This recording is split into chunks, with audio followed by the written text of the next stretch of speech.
Hello everyone, Cecil Martin here. Hey, this is Hunter Henry. What's up, man? This is Max Crosby, part of Raider Nation. Hey, this is Ross Tucker, former NFL offensive lineman. Hey, it's Tyler Lockett of the Seattle Seahawks. Hey, this is Jerry Judy, wide receiver for the Denver Broncos, and you're listening to the 14-Yard NFL Podcast.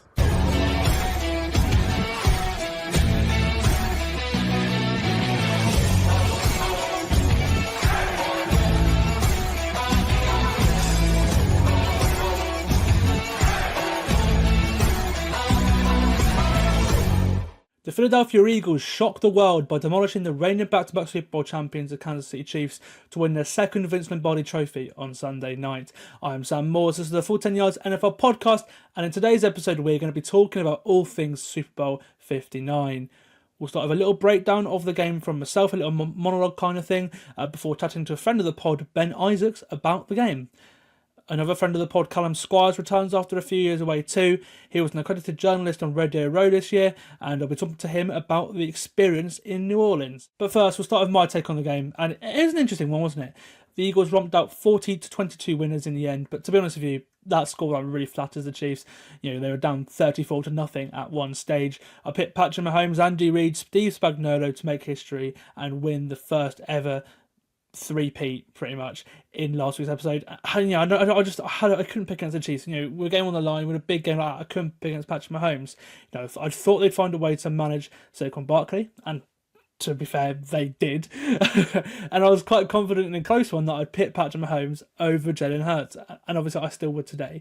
But Hurts is good in a big game, and we'll get to that in a little minute. But really, it was Vic Fangio's defense that was the story of the game. They caused absolute chaos to the Chiefs' offense, and they forced Patrick Mahomes into plenty of bad decisions. My only worry of the Chiefs coming into the game was the fact that I felt like they'd kind of been taping over their pass protection issues over the last season or so. You know, and it could get exposed, and obviously they were exposed.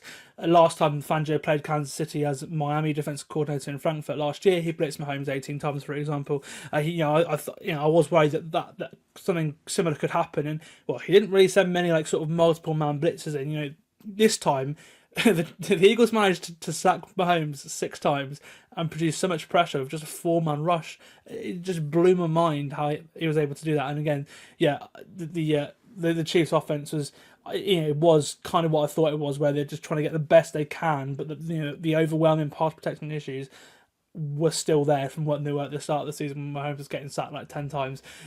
They remained there, and the Eagles took advantage of that. Obviously, I mentioned the mistakes that Mahomes made. 2 interceptions in there, of course, including the pick 6 by rookie cornerback Cooper DeJean. His first interception of his career, and on his birthday as well. That's quite poetic, isn't it? Pick 6 in the Super Bowl. For a corner, it really doesn't get any bigger than that. And then obviously Milton Williams had a strip sack on Mahomes later in the game as well. So yeah, the Eagles defense was a story of the game, really, alongside Super Bowl MVP Jalen Hurts, who rose to the occasion in the big game yet again. In other offenses, there are plenty of quarterbacks that I would rather have over Jalen Hurts. I can't deny that. I think he's probably just inside the top 10, if not just outside the top 10. That's kind of where he would be if I was to rank quarterbacks in the league right now. But he is perfect for this offense. Just the players he has on that offense do a brilliant offensive line. That is perfect for what Jalen Hurts is as a quarterback. I thought he grew throughout the year. Actually, I was really critical of him. If you watch back or listen back to the podcast earlier in the season, I was really critical of Jalen Hurts. But since the bye week, obviously the Eagles haven't lost a game. They didn't lose a game with Jalen Hurts that he finished since that bye week in week 5. He just grew and grew and grew, and in the playoffs, it was really where he was cooking. To be fair, yeah, again, playing well in a big game yet again, and I mean fair play to him. I actually think his best part of his whole game is his medium to deep ball.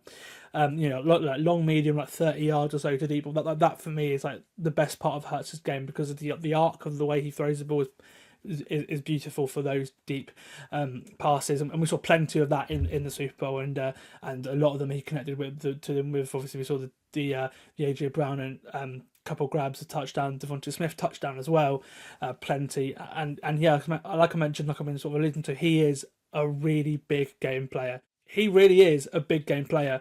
4 or 5 of his best career games have been in the playoffs.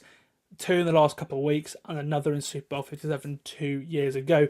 I just wanted to give him so many props because he had a great game and it was a very, very well deserved Super Bowl MVP. And if it wasn't him, I would have given it to a defensive player because Fangio's defense was absolutely perfect. And fair play to Nick Sirianni for identifying the issues last year, making 2 awesome coordinator hires, and going from complete collapse to Super Bowl in a year. That just shows how important teamwork is. And there was an article that PA did, British Press Association, that sort of said that he is like the perfect teamwork coach, and sometimes that's all you need when you've got a team. That the Eagles are a team in every aspect. The Eagles are a team, and we saw that, and that's what won them the Super Bowl. Fair play to Kellen Moore too, who I thought called a decent game. He didn't get the big Saquon game. I'm sure he would have been hoping to get. I'm sure everyone wanted a big Saquon game and a big Saquon game. But he variated play calling at the right time.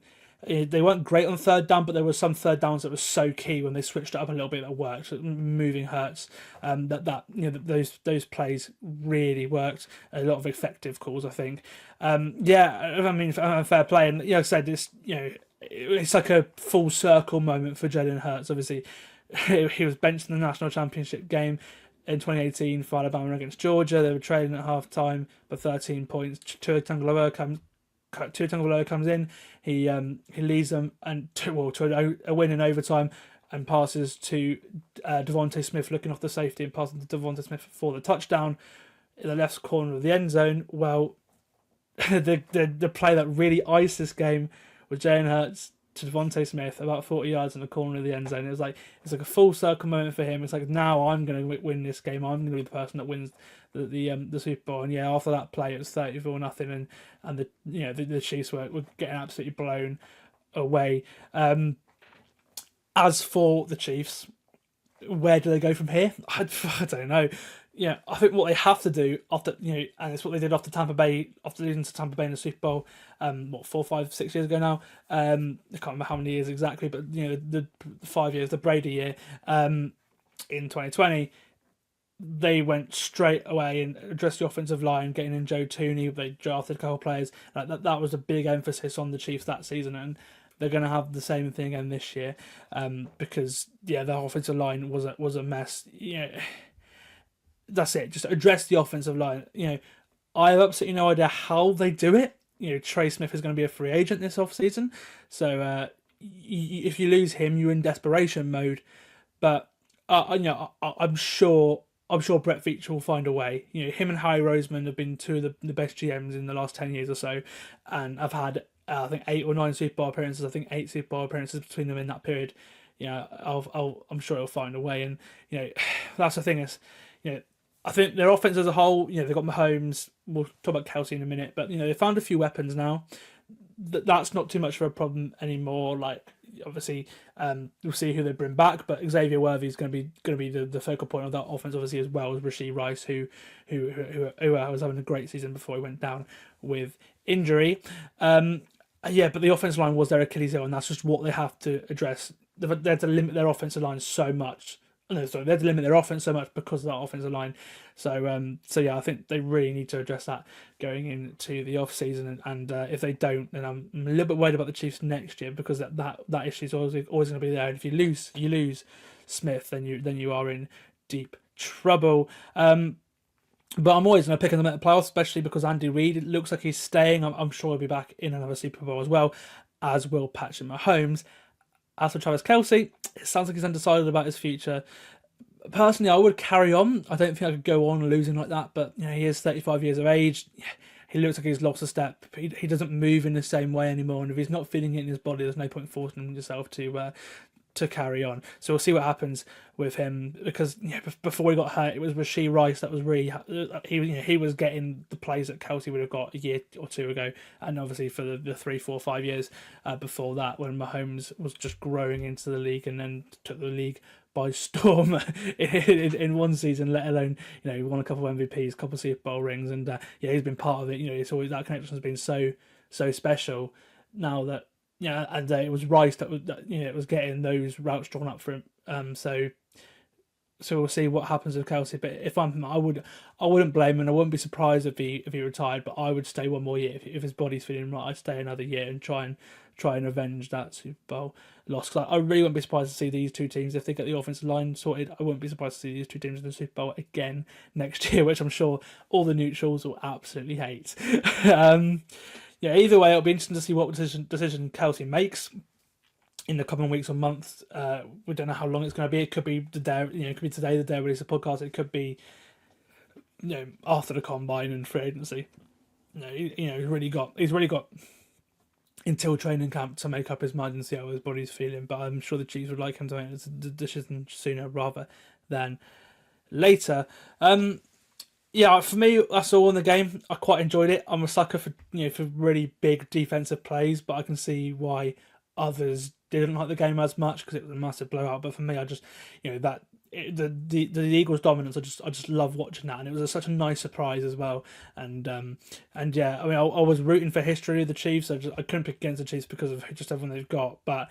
It is nice to know as a neutral in the league that they are vulnerable, and it was. I thought the game was entertaining because of the amount of big plays in the game, and as a football purist, I quite liked it. I mean, I liked it enough to be energized for my 7:30 wake up on Monday morning. I have to go to bed at 4:00 in the morning, so and then I did a whole day. so yeah, it was a decent Super Bowl. I'll probably give it a 7 out of 10, 6 out of 10. But I think some people may give it a 3 or 4. And I thought Kendrick was all right. But for me, the issue was he didn't have enough memorable songs for the general public to do. So then, so a lot of the time it's just him building up to Not Like Us and the cameos from the likes of Serena Williams and Samuel L. Jackson were really cool as well. I thought that was a nice touch. And visually, it looked amazing. It was similar to the Weeknd show a couple of years ago.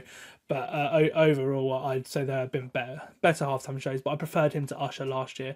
I feel like he's probably getting a bit too much stick for the show. I thought it was okay. And but I think the problem is you need someone who has sing along potential and really big, tons of hits in a Super Bowl halftime show, and unfortunately, most of the people that have done that have already done it already. So we'll see what happens over the next couple of years.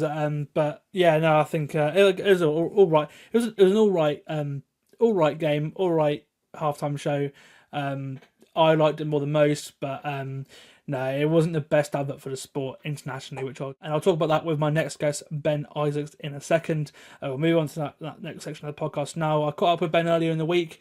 On Monday, the Monday after the Super Bowl, after both of us have been doing media spots and doing some writing all day.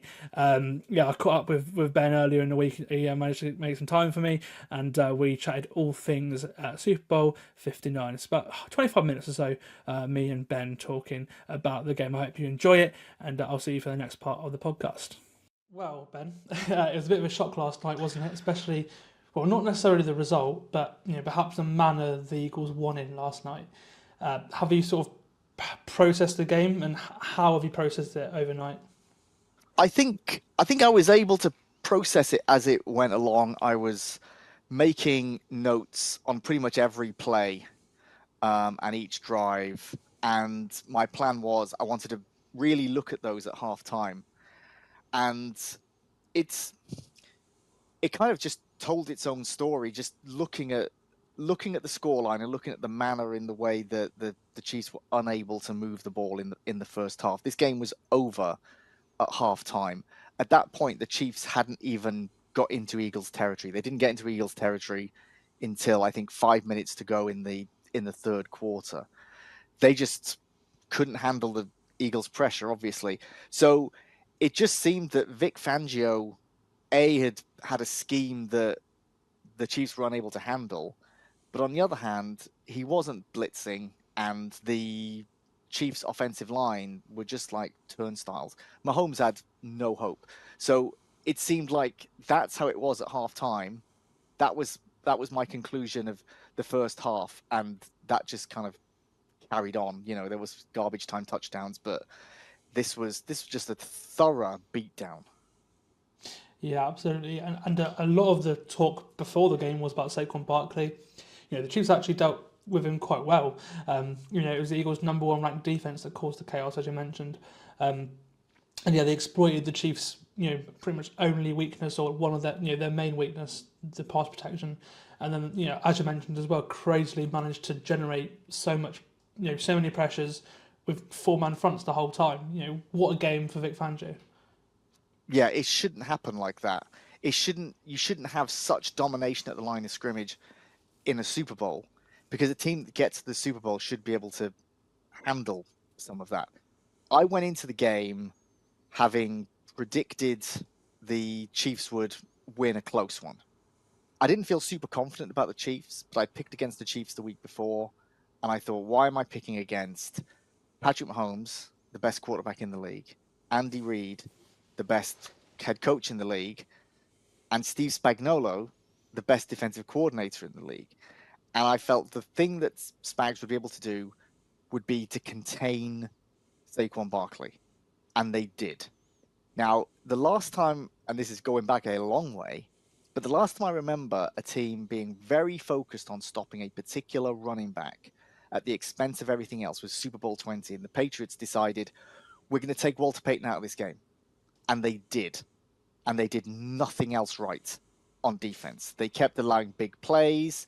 They kept allowing third down conversions. Anything the Bears wanted to do on offense in Super Bowl 20, they could do. They just couldn't run Walter Payton. And that was the Eagles last night. They kept trying with Saquon Barkley, which was the right thing to do. They couldn't just be like, okay, well, we're not going to try and run the ball. They kept on with Saquon Barkley. They made sure the Chiefs' defense stayed honest.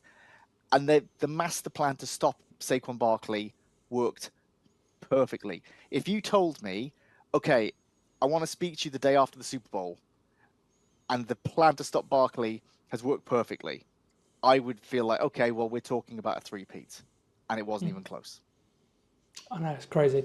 And then, as for Vic Fangio, crazily, he's a defensive coordinator. So many of the modern defenses are based on what Fangio's done over the years, or certainly recently. He had his opportunity to be a head coach. It didn't go very well. He's back being a coordinator. A team that's close to home for him. Got to a Super Bowl finally, first Super Bowl he's ever coached in, and one hell of a game plan, wasn't it? He's been one of the best defensive coordinators for some time. And it didn't go well for him as DC in Miami. People wanted him gone. And there's been a lot of discourse on Twitter about the Dolphins must feel pretty stupid about all that. It wasn't a good fit in Miami. It wasn't like he had the defense playing like this in Miami and they just let him leave. It wasn't working out. So he went somewhere else and it did work out. The personnel matched what he wanted to do. As a Bears fan, when he was defensive coordinator of the Bears, that is one of the best defenses I can remember the Bears having, and that's saying something. I am a huge fan of Vic Fangio, but even the best coordinators, they won't fit in every single situation. To me, he's happier as a defensive coordinator. I'd imagine at this point in his life, he thinks the chance to be a head coach again is probably gone. He's not a young man. He's obviously higher than he's ever been. He is the main architect of last night's victory, but he's probably not going to be a head coach again. And I don't think there's anything wrong with that. I think it's great that some defensive and offensive coordinators are just that it's a different sort of job and they are happy doing that. He seems really happy. I think that coordinators should be able to get into the Hall of Fame. There is no coordinator in the Hall of Fame because the best coordinators, in theory, are also great head coaches. Doesn't always work out like that. Steve Spagnuolo and Vic Fangio have had the sort of careers that should put them in Canton, but they won't get in Canton because they're not head coaches. And I think that's a travesty. No, I completely agree with you there. We'll go over to the Eagles offense now. Jalen Hurts, obviously Super Bowl MVP, and he's faced so much criticism over the last couple of years, since the last Super Bowl where he had the best game of his career. I'm one of those. I've been a harsh critic for a couple of years because there's many things that he doesn't do right as a quarterback. But in the big games, he always rises to the occasion every single time. Well, in the NFL anyway, and he did it again last night, didn't he? He's got the right mentality, and I do wonder how much of it came from that devastating national championship game when he was the starter at Alabama and basically lost his job at halftime. How devastating that must be. He'd been great all season. It was clear he was not getting it done against Georgia. He was benched. Tua came in. Tua won the game in a fantastic comeback, kept the job. He went to Oklahoma, and he was good at Oklahoma, but when he was coming out of college, some people were saying, well, he's not a quarterback. He should convert to a running back. Like, this wasn't just a couple of crazy people on the internet saying this. There were plenty of draft experts saying, I don't project him as a quarterback. His accuracy is fine. The way he throws the ball is fine, but he's a better runner than he is a quarterback. Now, people didn't even really say that about Justin Fields, and Justin Fields runs a hell of a lot better in the open field than Jalen Hurts does. Jalen Hurts is a quarterback. Like, there is obviously no argument about that as we sit here in 2025, but it's crazy that a Super Bowl MVP quarterback came into the NFL with people saying he shouldn't play quarterback, because it wasn't that long ago that was happening. Really impressed me last night. There's obviously going to be a lot of people who feel like, oh, look, he's a top 3, top 5 quarterback in this league. Absolutely not. Like, let's not act like having a really good game in the Super Bowl puts you into that elite category. Well, that's Trent where we got Dilfer. stuck last time. Right. Last time 2 years ago, everyone was saying he's a top 5 quarterback because of the Super Bowl performance. Yeah. I mean, plenty of worse quarterbacks than him have won Super Bowls. And I'm not putting him in this category, but, Joe Flacco and Trent Dilfer have won Super Bowls. It doesn't make them elite. In the same way people were saying Eli Manning should be in the Hall of Fame because he won 2 Super Bowls the way that he did. Absolutely not. Try looking at the rest of his career. Jalen Hurts is, in my eyes, probably a top 10 quarterback in the NFL, and that's not to be sniffed at. And I know a lot of Eagles fans are very defensive about Jalen Hurts, which I respect massively. They are loyal to him and they have his back. That's great. But let's not overplay it. He completely outplayed Patrick Mahomes yesterday, but let's not act like they're in the same category. Yeah, and I mean, how fitting was it that he, the touchdown that sort of finished it off was the deep one to Devontae Smith after that national championship game where Smith caught the winning touchdown from Tua. Yeah, and I saw that it was the first time that an Alabama player had caught a touchdown pass in a Super Bowl, which blew my mind. So having that Alabama connection just seemed fitting. And one of the things he did well last night were those medium to deep balls that I thought if they could force Jalen Hurts into having to do things like that, then the Chiefs would win. They didn't really force him into it. They just decided we're going to do that because we like the matchups that we've got, and they just did it. It was never done out of desperation. It wasn't ever done like, oh, Jalen Hurts has got to do this because they've taken away Saquon Barkley. This is the game plan. It looked like if Saquon Barkley was able to get a bit more traction going, they still would have been making those passes. So all credit to them. I'm really happy for him and Devontae Smith. That just seemed quite poetic. Absolutely. And then just quickly on Nick Sirianni before we go on to the Chiefs. Obviously, he's another that's been doubted. He's now a Super Bowl winning head coach, though. And, what a way to bounce back from the absolute disaster that he had last year. And even the issues at the start of this season, right? Things were pretty crazy in Philadelphia earlier this season. And not just because the performances were inconsistent, but lots of people wanted Sirianni out. He was behaving weirdly, like bringing his kids out as if to kind of use that as a shield for criticism. Like, he did a masterful job last night, but obviously I would give more credit to Vic Fangio than Nick Sirianni. Nick Sirianni is not as good a head coach as Vic Fangio is a defensive coordinator. It's not, I honestly think that they could have had another coach and they could have won that game. I'm not saying Sirianni was irrelevant, but he wasn't the mastermind for that game. He's proved a lot of critics wrong, but if things are going really badly next season for the Eagles, and I don't think they would be, but if they did, I don't think Eagles fans are going to say, do you know what? We've got to stick with him. He's a Super Bowl winning coach. If he is not getting it done next season, all those things will come back again, because this wasn't a Sirianni masterclass that won the game. The Eagles have the best roster in the league and a genius defensive coordinator. So I'm going to pump the brakes a little bit on the Nick Sirianni as one of the best coaches in the league. I think he's really good, and I think he's a good fit there. But I wouldn't be shocked if we're having a very different conversation next year.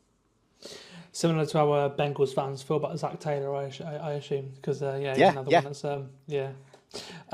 We'll go on to the Chiefs now. Obviously, before the game, they made history, becoming the first team to win 2 back-to-back Super Bowls and then reach a third. But they couldn't go all the way and win that third and become the first to win 3 in a row. How do you assess their night overall? They were absolutely atrocious. I don't ever remember. I've seen worse performances by teams in the Super Bowl, but I don't think I've seen such a bad performance from such a good team. So maybe they weren't such a good team. Now, you could say their luck ran out. They had really ridden their luck all season, and they did not get those breaks. And I'm not talking about officiating. I'm just talking about things just going their way. Things that are just fluke, like the ball bouncing the right way, just this sort of thing. You know, it's a game of inches, and it felt like it was always an inch in their favor. Maybe they just shouldn't have been at the Super Bowl. You know, during the game, I tweeted something like, you know, we were robbed of a Bills versus Eagles Super Bowl. And I would have much rather watched that Bills team against the Eagles last night. I think it would have been a much more competitive contest. I think they overachieved, really, getting to the Super Bowl, where if we look at it rationally now, if we don't judge them by the logo on their helmets, right? So I think it's very easy to feel like, well, they're the Chiefs. They've won the last 2 Super Bowls. Well, it isn't the same roster, and they played differently this season. You know, they had to turn Mahomes into a game manager, and he was great at that until yesterday, when he couldn't manage the game, and he also couldn't do the magical things that he's done in the past.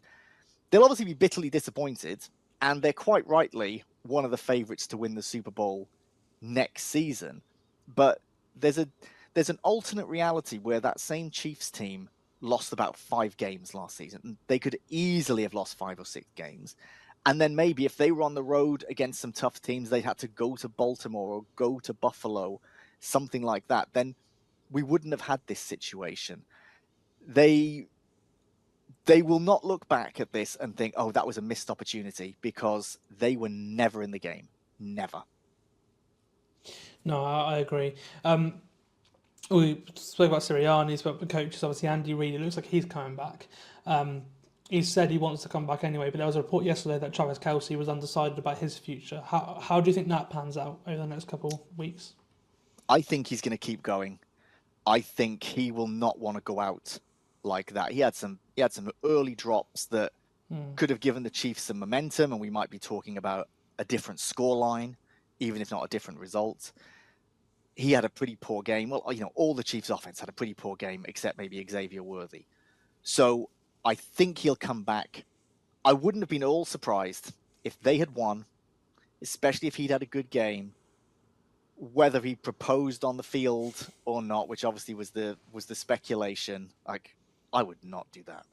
I would not propose on the field at a Super Bowl. I would not look to take any attention away from what I just achieved. So I don't think he would have done that. But there is a scenario where he's won it, he's proposed, and then he retires and he goes out on a high, set the record for most receptions in Super Bowls. He's marrying America's sweetheart, and he's won 3 Super Bowls in a row. Last night was so bad. I don't think you want that as your last game. I think he's got to come back. Yeah, I think I agree with you there. So the Chiefs have come back from 10 points down in all 3 of their Super Bowl wins, and obviously gone on to win the game. And there was a point in this game where the Chiefs were down by 10, and it looked like maybe it would be happening again, history repeating itself. But straight after that drive straight after they go 10 points down, you can tell this going to be one of those nights. I think Mahomes has worked his magic so many times, and they've been able to have great situational run game and everything. That's not been the case for a little bit while now in terms of the run game. And then yesterday, when the pass game wasn't really working and the offensive line was struggling, it was just a failure in all ends on the Chiefs' offense, and no Mahomes magic this time, wasn't it? No, and you're right. When they were 10 points behind, I thought, well, this is the Chiefs. Not only have they done this in Super Bowls, so they know how to do it, it felt like they'd forgotten how to lose in the regular season. 10 points is nothing when you've got a quarterback like Patrick Mahomes. That can be erased very, very quickly.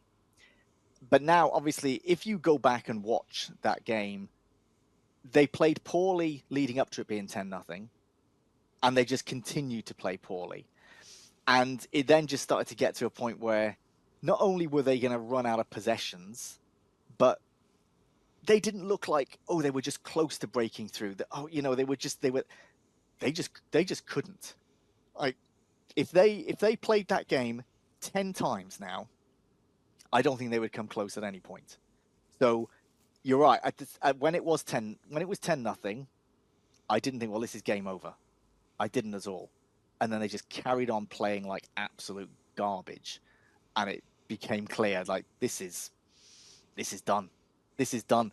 As good as Mahomes is, the Eagles are playing well. It's all well and good. Like, okay, well, we're 20 odd points behind. We can score 20 odd points. It never felt like, and the Chiefs' defense didn't play that badly. It never felt like they were going to get enough stops, and they were going to have enough time of possession, because in the first half, the time of possession was so skewed in favor of the Eagles that it just didn't ever seem like it was going to happen. Like, I'm still a little bit shocked by how poorly they played, in particular the offensive line. But Mahomes, I don't want to put all this on Mahomes, but we've seen Mahomes get out of trouble so many times and find players or make plays with his legs, and it was not happening. The Eagles' defense was just on point the entire time. Yeah, and the Chiefs have never felt vulnerable, but there's always been the thing, or maybe they are, and then they showed last night that they are vulnerable right on the biggest stage, and I think that's it. It felt rather like the Tampa Bay Super Bowl, and then after that they went and addressed their offensive line very heavily. Now they're probably going to go out and do that again, I expect, especially as that one of their best offensive linemen, Trey Smith, is a free agent. It's going to be interesting to see how they do address that offensive line, isn't it? Yeah, it is now a matter of urgency that everyone has now seen how exposed they can be. This isn't, at certain points you have weaknesses known in the building, but they haven't been put on display. Everyone has seen their issues now, and not everyone is going to be able to put Mahomes under so much pressure with just a four-man rush, but you can see the holes. You could see that those offensive linemen were like turnstiles. If they can't do something about that, then this is a team that's going to lose, say, 6-7 games next season, like they easily could have done this time. You look at a team like the Lions, who, like the Eagles, are a very well-built roster. There are quality players all the way through. They're not just reliant on a handful of players, as shown by the fact they continue to win despite their injuries, because they've got such a great offensive line. You are always going to struggle if you don't address offensive line issues, even if you've got a future Hall of Famer such as Patrick Mahomes, because he didn't get a second to plant his feet. So many times he was just throwing off his back foot. He couldn't find people. So they're going to have to focus all their energies on that. It is a glaring weakness. There are holes in that roster. At certain points yesterday, it definitely looked thin compared to the Eagles roster. Obviously, the Eagles had, as we've heard a million times, one of the greatest, if not the greatest, off seasons in history. They've set themselves up to be winners now for the next few years. The Chiefs will be scrambling to do something about this to make sure that Mahomes is put in a position to win, because he can't do it on his own. He tried to do it last night and failed miserably. So they are going to need some new bodies. They're going to look in the draft, I would hope. Free agency, I don't know how many options there are going to be, but it's and they might lose one of the best ones as well, so they might get weaker in free agency. So yeah, and yeah, and that's the thing. I mean, that sort of quick reset. I mean, the Chiefs have shown they can do it because they did it, and they went on to go win 2 Super Bowls. And then obviously the Eagles this year doing the quick reset, and then next thing you know, they've won a Super Bowl as well. So these are two of the best organisations in terms of rebuilding and recognising what you have, and in the last couple of years drafting, analysing which spots are best. And the Chiefs are going to have to go back to the drawing board and go again. But it just shows that the amount of talent, especially young talent, we had in the game last night. Admittedly the game wasn't, but the players were a great advert for the NFL because you got so much star power between the two teams because of how well they've drafted the last couple of years. Yeah, so for people, I found the game boring because it was one-sided. That doesn't mean, in fact, I'd said that something else was going to be more interesting than that Super Bowl, and Mike Carlson pulled me up and he said basically this game is interesting, and it is interesting. There's plenty that we're getting into right now. It's not like, oh, what's there to say? So I'm going to take back the word interesting. It was interesting in that a car crash can be interesting, but it wasn't remotely exciting. For people like you and me, there's a lot to get into, and there's a lot to appreciate, especially the Eagles on defense and the play of a lot of those guys. From the splashy plays like the pick six with Cooper DeJean, or everything on the defensive front. But if I'm NFL UK, I'm horrified at that game. Absolutely horrified, because you want Patrick Mahomes, whoever wins, you want Patrick Mahomes to have an exciting game, and he did not.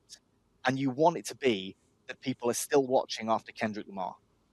And we'll never know, well, unless you want to pay the money to get the data from Barb and get the actual audience data. I would love to know the drop-off in the second half in the UK audience, which is always going to happen anyway, because you'll have casual fans who are curious and they're watching, but they're not going to stay up all night. There might have just been some who are like, well, I want to see Kendrick Lamar, so I'm going to hang around to that point. So there were players, like you say, who were a great advert for the game if you're able to drill down and appreciate those players. But the Super Bowl isn't necessarily for people like you and me, right? So it's like Valentine's Day. We are very close to Valentine's Day right now, right? I'm a happily married man, as much as anyone can be happily married, right? So as a married man, Valentine's Day is not a big deal, right? It's not for me and my wife. If I only show appreciation to my wife on Valentine's Day, I'm going to be in trouble, right? And I'm going to have a miserable life. However, if I'm single, maybe it's like, right, this is the time I'm going to ask this person out. I'm going to make a move. Or if you've just started a relationship, it's a really fun night to do something a bit different or something a bit special. That's the Super Bowl. For those new fans, it is such a big deal. Such a big deal. And that's the biggest disappointment for me, because we all want the game to grow in this country. There are plenty of gatekeepers who are like moaning about the new fans, who are asking the wrong questions or whatever. We've all seen that sort of discourse on social media. We should want new fans to come in. Last night will have not created any new fans in the UK. There will be some people who this was their chance to see the sport and to be excited. And maybe if they'd watched last year's Super Bowl go to overtime, maybe they would have felt like, oh my God, that was so compelling. There were probably better performances. There were probably more good performances last night than there were in that game. But that's not the point, right? You need excitement for those casual fans. And that's a bit sad, because we might not get there. We might not get them back again. There'll be some new ones next year who didn't watch this time will watch it for the next Super Bowl. But that's bad. That's bad. Well, thank God we've got more international games, eh? it's like, Always good. They're always good. Yeah. They're always good. We've never had a bad one. Even if you've got terrible teams, it's always good. Well, that's a good note to end on. Thank you again for talking to me, Ben. And we'll for the podcast, we'll carry on to the next segment of the podcast. Well, I hope you enjoyed that. It was great to chat football with Ben once again, and I was grateful that he was able to make time to speak to me amongst his busy schedule, full of broadcasting guest slots and things on BBC News and the radio and everything on Monday morning. I was happy that I got a chance to speak to him as well. So big thank you, Ben, for coming on the podcast again and being a great guest all season. On to Callum now, who we last saw playing on 14 Yards on a Betting podcast a couple of years ago. Since then, he's made quite a career in sports media in the States, and he got a chance to cover the Super Bowl this week in New Orleans. Here's my chat with him from earlier today, all about his experience. So Callum joins me now. Hi, mate. Obviously, it's been a couple of years since you were last on one of our podcasts, I believe. Just for everyone at home, what have you been up to since then, and how did you get yourself to New Orleans last week? Sam, good to be with you. Yeah, no, always a delight to be back with 14 Yards, forever part of the family. Life takes you in funny different directions, and sometimes you can't jump on a podcast as regularly as you once did. But no, I'm grateful for the 14 Yards family, and always glad to be with you guys. Been kind of a wild little time. I'm now working for a PR firm based out of New York, kind of largely in sports and sport media PR. With a variety of clients, including Peyton Manning's Omaha Productions, Men in Blazers in the football/soccer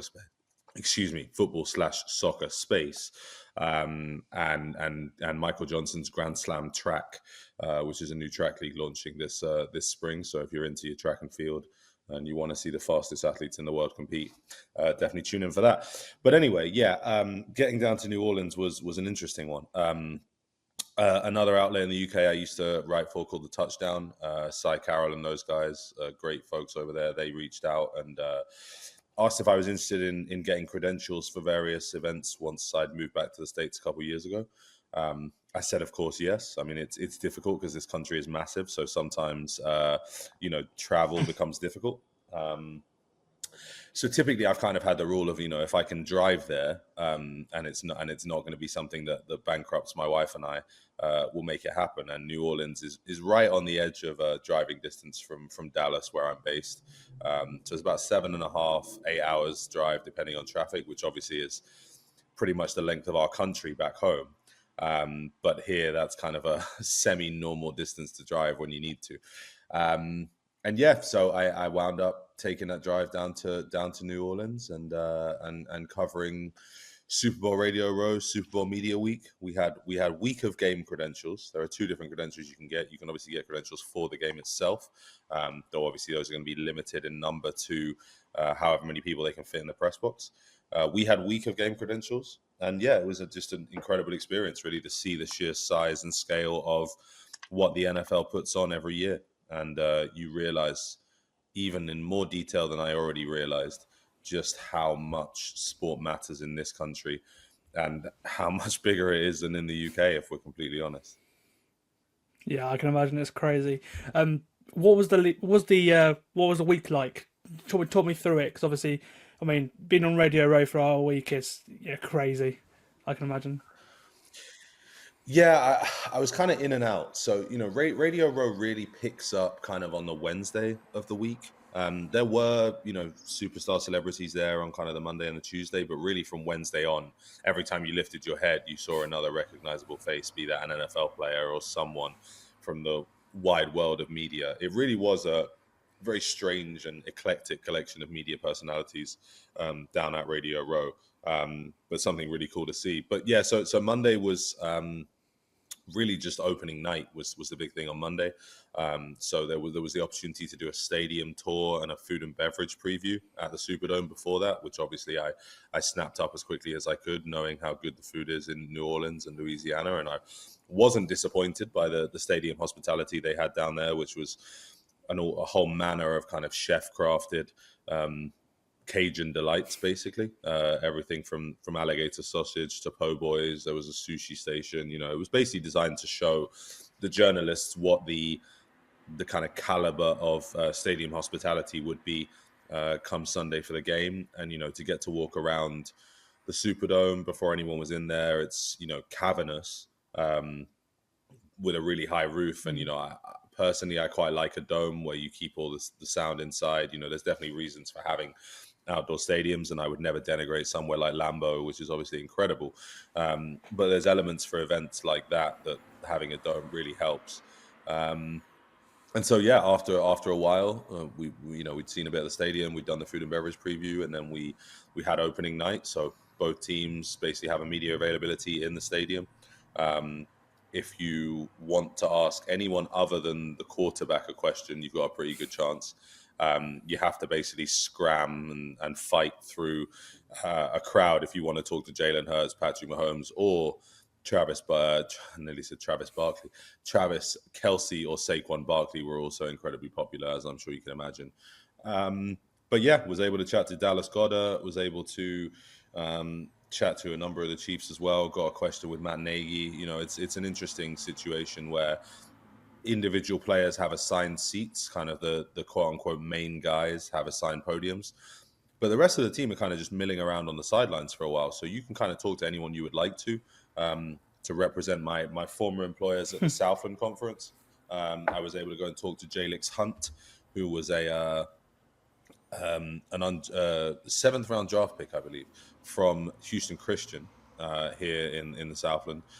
He was picked up by the Eagles last year. It might have been 5th round, actually. I may be denigrating him. Forgive me for not knowing exactly which round it was. But LIX was a draft pick. And, had a pretty good game as well, to be fair to him. Exactly, he got his sack, and for someone to go from FCS to getting a sack in the Super Bowl in 12 months is a pretty remarkable transition, to be frank. So I was kind of able to chat with him. That was nice, be able to reconnect there, and it was a really special night. And then Tuesday, you kind of get into media availabilities. So each team has media availabilities at their hotel. I kind of had to divide and conquer. So I did the Chiefs on Tuesday and the Eagles on Wednesday, just to kind of split those up. And there's a variety of kind of press conferences you can attend throughout the week. Everything from, the opening welcoming press conference from the New Orleans host committee to a stadium safety press conference. I picked some of the more interesting ones. I went to the Apple Music halftime show press conference to hear Kendrick Lamar chat for a while, which was really cool. I went to the international press conference where the NFL announced the regular season game in Australia, where the Rams will be the home team. And then later on that week, they also had a Zoom availability where they announced, obviously, the Ireland game in Dublin with the Steelers hosting. So, yeah, they made a lot of interesting announcements. And for someone like us, covering it's fascinating to be up close and personal and kind of get those quote unquote scoops in person. It was a really, really, really cool experience. And then, as you get into Thursday and Friday, those outlets that have booths on Radio Row will have interviews prearranged and organized. And I was juggling my day job and taking Michael Johnson and Devin Allen, former Eagles wide receiver, around Radio Row to do a bunch of interviews. So, got them with TalkSport, got them with Sky Sports to tick off the UK crowd. And then a bunch of, other US outlets, Front Office Sports, SBJ, and so on and so forth. And so, yeah, it's Radio Row is a crazy place. It's massive. It's huge. You've got Pat McAfee broadcasting live. Again, you got Sky Sports recording Inside the Huddle every day. But it's a networker's dream, which was good for me. And it's a really interesting place to go and experience and just really get a sense of the scale of what the Super Bowl experience is. Awesome. And just before I let you go, was there like a pinch me moment you had? And where did you watch the game? And what did you think of it as a whole? So I actually came back to Dallas for the game. As I said, we had week of game credentials, not game day credentials. So decided that I should come home to my wife, and thankfully that's allowed me to stay married. So that was the right decision. What did I think of the game? I was surprised by how one-sided it was. I will give a shout out to my man Devin Allen, who basically spent Friday telling me that it was going to be a blowout and the Eagles were going to win and they were just better. And I just be honest, I had told myself that I will never, quote unquote, bet against Patrick Mahomes again. I'm just not gonna. If Mahomes fails me, then I can live with that. But if you bet against Mahomes and lose, I just think you feel stupid. So I was surprised that it was as one-sided. Very happy for the Eagles. Very happy for Jalen Hurts. My wife's an Oklahoma alum, so we claim him, obviously. Yeah. So, Boomer Sooner and all that good stuff.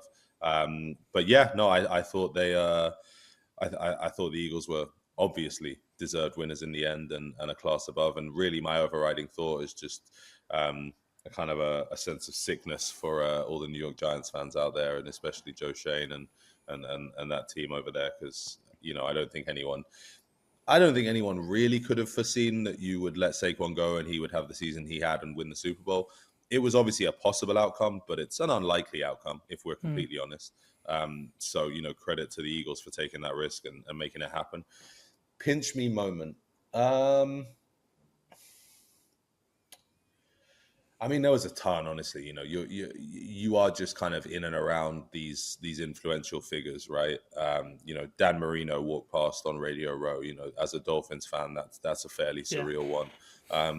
But honestly, it's little things, and this will sound silly, but we all as NFL fans in the UK, follow all these American NFL insiders, right? And so just the regularity at which you're walking past the Diana Rossini, standing next to an Adam Schefter and not realizing it until you look up, Tom Pelissero. I got to shake Ian Rappaport's hand, seeing those guys that, you kind of do that double take of, I know you, but no, I don't, I recognize you.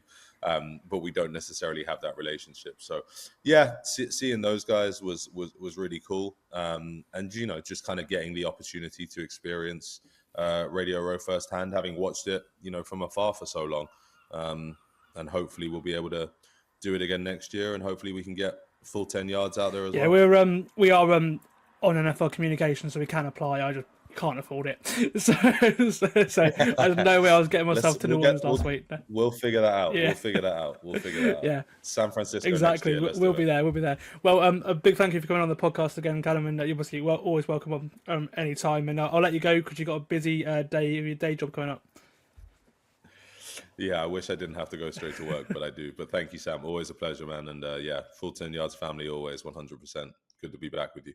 Well, I hope that gave you a great insight into what it's like to cover a Super Bowl. Hopefully we'll be there in some category over the next couple of years. I really hope I can. It's my dream to cover a Super Bowl. I think it'd be really awesome, and I'm hoping that once I finish my degree in a few months' time, I'll really be able to kick on with that dream. That's it for the podcast this week. A bit of a different one for Super Bowl 59, but it's just been such a hectic week for me personally that I thought I'd get a couple of guests on and really hammer down an interview or two rather than provide you with my big analysis. So I hope you enjoyed this episode of the podcast. I hope you've enjoyed the season. It's been a really unpredictable season. I've loved every second of it.